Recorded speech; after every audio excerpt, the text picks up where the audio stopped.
The technical glitch, we are back. So let us understand what are emotions. Let's understand emotions. See, most things in everyday life is filled with emotions. Now, if I asked you to recall when you organize a party, how do you feel? When you call your friends over, you feel excited. What is the feeling when you remember your achievements of childhood or college? You feel happy. And sometimes when you recall disappointments in life, you feel sad or you feel angry or you feel dissatisfied. See, emotions are the spice of life. There is no life without emotions. It adds colors to life. And if I ask you, imagine a life without emotions. You cannot have a life without emotions. Now, I've just listed a few emotions like joy, sorrow, excitement, disappointment, love, fear, attraction, repulsion.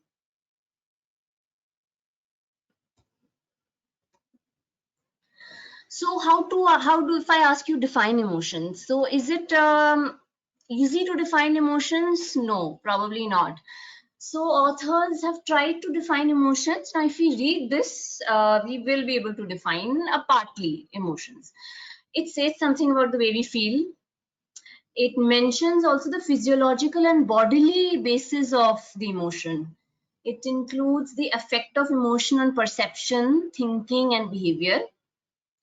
Driving or the motivational aspects of emotions like fear and anger. So fear and anger drive you to do something. Either they drive you to run or either they drive you to face the situation. It also refers to the ways in which emotions are expressed in language, facial expression, and gestures. So if I ask you, you enter your friend's room in the hostel and suddenly you, without even talking, you say that, oh, what's happened? Aaj mood kyun kharab hai? How did you come to know about that? Your friend is not, that your friend is upset. Yes, by the emotional expression on the face, the facial expression, by the body language, you are able to tell what the other person is feeling. Now, if you see this, this gives a variety of emotions. And then if I ask you, how would you, the first picture, the first column, the first picture, it will be happy. And if I say, point out which one of these pictures is angry, you'll be able to point out. And see, this is not a person of Indian origin. Somebody who's not of Indian origin, still you can make out their emotions. So that is what is great about emotions, is that it is easily observable in other people. It is on the basis of these emotions that you also react to them. If you see somebody who is irritable, probably irritable at you, you sometimes feel the same emotion and react similarly to that person in front of you. But humans have a very unique tendency. They are also able to hide their emotions. Suppose if I ask you, your friend wins a prize, maybe in prof or maybe in some project, how do you feel? A, you feel happy, of course, she's your friend, you should feel happy. B, you even feel jealous. Don't you feel jealous? Everybody of us at some point in life feels jealous. But somewhere you will be able to hide the jealousy and express that happiness towards your friends. Mostly you'll be able to do that. See, what we say, the way we say it, and as well as our facial expression and our body language will express our emotions. Let us see now where these emotions come from. Okay, say अभी तक आपने न्यूरोएनाटमी first year में न्यूरोएनाटमी पढ़ा है, physiology पढ़ा है, ये motor centre है, ये प्री मोटर सेंटर है, ये सेंसरी सेंटर है. इमोशन का सेंटर क्या है? Emotion ka center in the brain is the limbic system. Okay, so how is the brain functioning? Brain is involved in perception, evaluation of the situation, which gives rise to emotion. Brain controls the pattern of somatic and autonomic activity characteristic of the emotion. Brain is also involved in directing behavior driven by the emotional state. And what is the main part of the brain is the limbic system. This is the limbic system that we are talking about, which contains the cingulate gyrus, parahippocampus, hippocampus, diencephalon, hypothalamus, pineal gland also to some extent. So what is happening in emotions? Suppose if you have a very charged up emotional state, what happens? There's an increase in heart rate, blood sugar, constriction of peripheral blood vessels, changes in breathing, muscle tension, posture. The changes help to deal in fight or flight.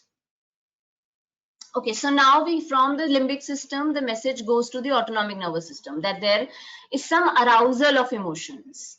Okay, from there it will go to the sympathetic as well as the sympathetic and the parasympathetic. Sympathetic nervous system releases epinephrine, norepinephrine. And when that happens, this is what we have seen. Now, I just want you to imagine that you are, say, giving an exam. Okay, for you, this will be the most common situation, which is arousing. So there'll be an increase in heart rate, there will be an increase in blood sugar, increased constriction of peripheral blood vessels, changes in breathing, muscle tension, changes in posture. Everybody feels this before the exam. And then you have to decide the threatening situation is the exam. So that will be fight or flight. And most of us will fight and will come out victorious of your exam situation. So, okay, what is this epinephrine and norepinephrine doing? Is it helpful? Yes, it is helpful because it is mobilizing glucose to deal with that stressful situation, with that a demanding situation. Your brain needs more glucose, your body needs more glucose, your muscle cells need more glucose. So this is what the epinephrine and norepinephrine is doing. It is mobilizing more glucose. And at some level, it is also giving a message to the adrenals that release more cortisol. This is a stressful situations. The norepinephrine will constrict the peripheral blood vessels, blood pressure will increase. At the same time, you know that you have the parasympathetic system also. Parasympathetic system will balance out the sympathetic system, and the body works in a coordination between the sympathetic and the parasympathetic system. So the parasympathetic, what is the function? So you all know more than me. It builds up, conserves energy. It just helps you in store energy, like reduce heart rate, reduce blood pressure, diverting blood flow to the GI tract. But this is not active when you are aroused. When you have a high arousal, maybe an anxiety state, maybe a fearful state, then the sympathetic system is more aroused. In calmer states, when you're calm, relaxed, the parasympathetic system is working more. But sometimes both systems can be activated during high emotional states. Thus, see, there's an outward and inward manifestation of emotions, and they go hand in hand. Like, let us compare the first slide where I am showing you different facial expression of emotion and comparing it with the sympathetic and parasympathetic activity, and they are going hand in hand with each other. Okay, so this slide is very important, and this has specially included to tell you what is the relationship between level of arousal. Let us take it as level of anxiety and efficiency. So, okay, let us again take the example of your exam. What happens before the exam? Everybody is anxious, somebody cannot sleep, some people may be throwing up. Some people say I experience ghabrahat, some people will say I have dryness of mouth, some people say I've increased frequency of going to the bathroom. So these are all anxiety symptoms and they are normal. Okay, just as we discussed that the sympathetic system is working more.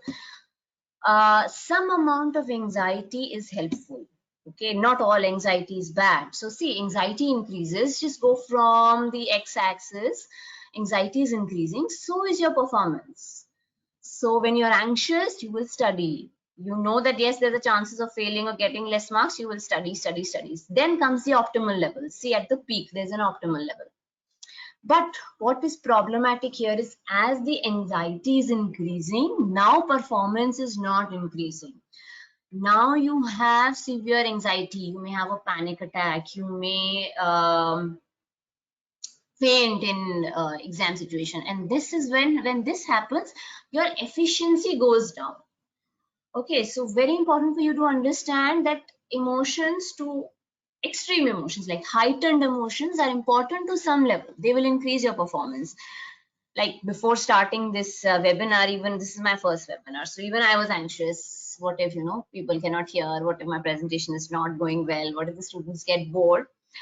But yes, that helped me prepare well. But if I am too anxious, then my performance will even go down. In your case, see, the moment you reach till the examination hall, there is severe anxiety. And once you get the paper screen and say, okay, I think I'll pass, then sort of the anxiety goes down. You start writing and give a decent performance. Jitna pada hai, uske hisab se you will give your performance. When it is becoming problematic, see this side of the curve, when your performance is going down and your anxiety is continuously rising. This is when it is problematic. This is when we call it a disease state, which is when your anxiety now becomes disturbing and leads to problems. And now we should say that yes, you need some intervention, you need some problem solving, you need medications, no medications, whatever you decide. Okay, next. Okay, so now let us come to again a very important thing. What is stress? So over the past 3 months, all we have been hearing is stress, stress, stress, COVID stress, non-COVID stress, academic stress.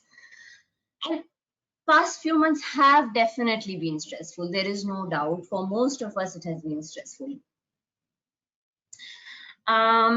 So see, what if you define stress, what it is? It is an internal state caused by physical demands in the body. Physical demands can be by disease, exercise, anything, environmental, and the situations which are evaluated as potentially harmful, uncontrollable, and exceeding our resource for coping. Now, this I would like to take the example of COVID. COVID is still extreme psychosocial stressor for majority of the population. So let us try to fit COVID in this definition. It was environmental stress, yes. It was evaluated as potentially harmful, yes, extremely harmful. It was uncontrollable, yes, the things were going beyond our control. Was it exceeding our resources for coping? Yes. What is coping? Coping is dealing with any situation. Yes, for a lot of us at many points in time, yes, it was definitely exceeding our resources for coping. Now keep COVID in mind, and then we can learn about stress. See, almost any change in the environment, even the pleasant ones, require some coping. Even something like marriage. Marriage is a very pleasant event, dancing, eating, but still it is a stressful situation. Now in stress, we talk about two things, eustress and distress. Eustress means a pleasant stress. Say maybe, again, marriage, childbirth, they are pleasant stress. But beyond a point, stress becomes distress. Go back to that inverted U-shaped curve I had shown you.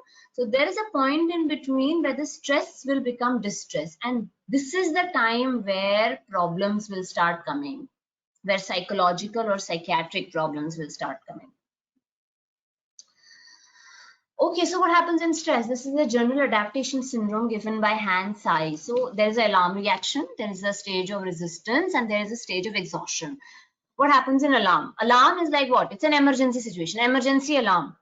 This is the body gives the emergency alarm, and this is mainly again sympathetic nervous system. We just talked about epinephrine, norepinephrine. This is helping the body to cope with stressor here and now. You have cortisol helping you, you have epinephrine, norepinephrine helping you. This is the fight or flight. And nowadays even freeze. Three things can happen: fight, flight, or freeze. Then comes a stage of resistance. If the stressor continues, now the body starts resisting the effect of continuous stressors. And then comes a stage of exhaustion. So what happens in this stage of resistance? See, again, stress could be psychological, could be physical. It stimulates the hypothalamus to release corticotropin releasing factors. Pituitary releases HCTH, adrenal cortex releases more of cortisol. Cortisol will again promote formation of glucose. Why? Because glucose is needed for nerve cells. Brain functions only on glucose, you all know that. And it is needed for quick muscle activity also.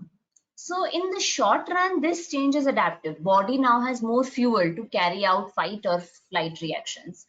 But in the long run, what is happening if this continues? More cortisol impairs immune functions. There is more breakdown of proteins. Proteins which are required in, say, enzymatic action or some other restorative action, that is not available. There is suppression of antibody formation. There is increase in blood pressure. Okay, So then we come to stage of exhaustion. Now in stage of exhaustion, the capacity of the body to for a continuous stressor or a new stressor is now seriously compromised. And then the body starts having other problems, like there could be stress ulcers, there could be diabetes, there could be skin disorders, asthma, there could be high blood pressure. So what happens in these conditions? So nowadays, when you talk about diseases, conditions like blood pressure and diabetes, it is not just insulin or other hormones. There is also the role of stress that you see in these conditions. So now if I again take the example of COVID, alarm reaction was what? Alarm reaction was, say, people stocking up steroids, antibiotics, oxygen masks, various things. Stage of resistance, you are still fighting. You are still fighting the stressor. You are still going on doing what you can. Stage of exhaustion comes when none of this is possible, and then you start falling prey to either a psychological or a physical condition. Whenever there's a stressful event, there is always a response, okay, of the body, as well as the mind will also respond. So there is an emotional response. जब emotional response high होगा तो anxiety और depressive symptoms होंगे. जब coping strategy, जब coping, जैसे I told you, coping means to cope, to deal. जब आप coping strategy use करोगे तब आप problem solving and emotion reducing techniques use करोगे. Okay, so most recent example, COVID, emotional response, anxiety, सबको थोड़ी बहुत हुई, depressive symptoms, yes, सबको थोड़े, mostly लोगों को थोड़े बहुत हुए. So when they become extreme, then they will be problematic. Some people took on to coping strategy, problem solving. Some people set up helplines, helped people getting food, medications, and various other things which could be done at that time. Then emotion reducing would be helping yourself as well as others around you reduce these anxiety and depressive symptoms. Okay, so these were the healthy coping that some of us, some of the people around you had taken. Okay, so now let us talk about stress cycle. No. Okay, let's talk about coping only first. So three types of coping I've said. One is problem solving. You know, you're seeking help, advice, helping and solve the problem. Then the other one is emotion reducing. Ventilation of emotions means talking to somebody about the emotions, positive reappraisal and avoidance. Okay, maladaptive coping would be aggression, using alcohol, reducing self-harm. Okay, so now if we talk about stress cycle, whenever there is distress, again, there will be a behavioral part and an emotional part. Behavioral part, if it goes into problem, it will lead to alcoholism, medical disorders like headache, hypertension, heart disease. If it's an emotional issue, it will lead to anxiety, depression, sleep disorders. So what to do now? You have so much stress in life. Everybody has what to do. You have certain health promoting lifestyle responses. See, apart from medication and psychotherapy, which you will learn as and when you come to the disease, this is a general way of coping. And it is not built in a day, just like you cannot build up your immunity in a day. It takes time. You have to adopt to all these health promoting lifestyle responses. Each one has their own. Each one gets to decide what they have, what they would like to build up. This is just an outline which will help you choose which health promoting activity suits you, and you need to build up according to that. There are adaptive behavioral and physical responses, increased self-esteem and self-confidence, improved physical health, resistance to disease. Adaptive cognitive, अगर आप adaptive behavioral and physical responses लो, उसमें क्या सोचोगे आप? Maybe an increased exercise routine, take up a hobby, follow it regularly, do anything that you like, be it reading, cycling, chatting with friends, going out with friends. Then comes an adaptive cognitive and emotional response. If you adopt this, there'll be improved mental health and resistance to future stresses. Okay, adaptive emotional and cognitive responses are something we will do in the subsequent classes. Okay, so I think the slideshow ends here. Anybody wants to ask me something, but how will I unmute you?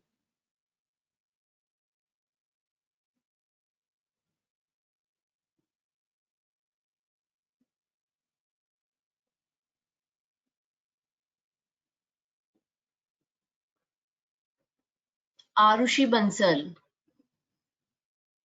Am I able to unmute you? No.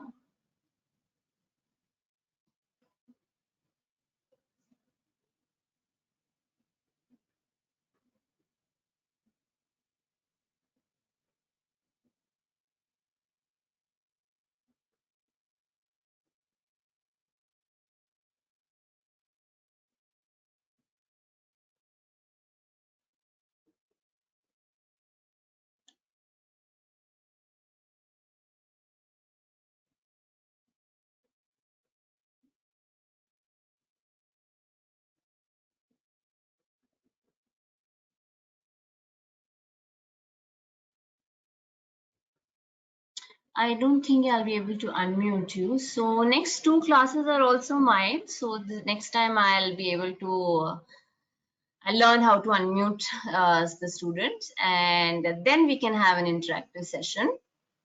Okay. And so I'd like to end the seminar now. So next two classes will be on anxiety disorders, different type of anxiety disorders. So this was just an overview of what is anxiety, what are emotions, and the next two classes will be anxiety disorders. Okay, thank you very much.